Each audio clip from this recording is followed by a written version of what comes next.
गरुड़ पुराण अध्याय 1। नमो नारायणाय। जब मनुष्य अपने जीवन और मृत्यु के रहस्य को जानना चाहता है, तब गरुड़ पुराण उसे कर्म, धर्म और मोक्ष का मार्ग दिखाता है।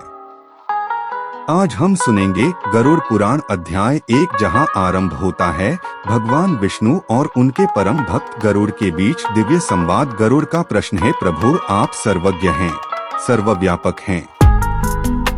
मुझे यह जानने की तीव्र इच्छा है कि मृत्यु के बाद आत्मा के साथ क्या होता है। कौन से कर्म मनुष्य को सुख देते हैं और कौन उसे पीड़ा में डालते हैं। धर्म का वास्तविक अर्थ क्या है।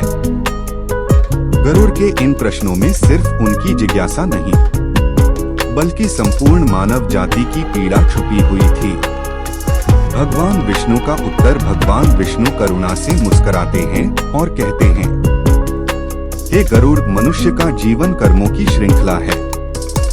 जैसे बीज बोया जाता है, वैसा ही फल अवश्य मिलता है। मृत्यु अंत नहीं है, यह केवल एक द्वार है, एक शरीर से दूसरे शरीर की यात्रा। कर्म और सिद्धांत। भगवान विष्णु आगे कहते हैं, जो व्यक्ति धर्म, सत्य, करुणा और सेवा के मार्ग पर चलता है, उसकी आत्मा मृत्यु के बाद भयमुक्त होती है।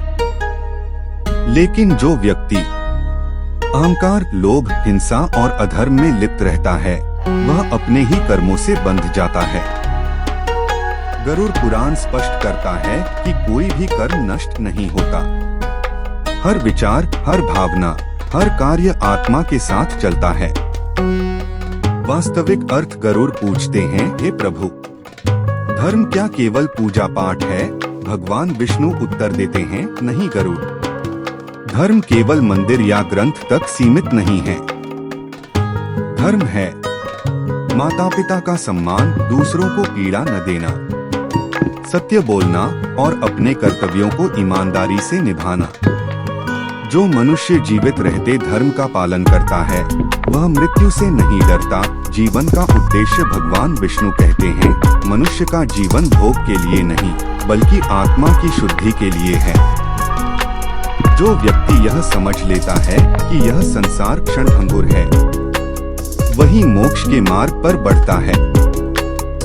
अध्याय 1 का सार। गरुड़ पुराण का प्रथम अध्याय हमें यह सिखाता है कि मृत्यु से डरने की नहीं, कर्म सुधारने की आवश्यकता है। धर्म ही आत्मा की रक्षा करता है और मोक्ष का मार्ग सत्य और सेवा से होकर जाता है। जो आज समझ लिया गया, वही कल का उद्धार बनेगा। गरुड़ पुराण हमें डराता नहीं, बल्कि जीवन को सही दिशा देता है।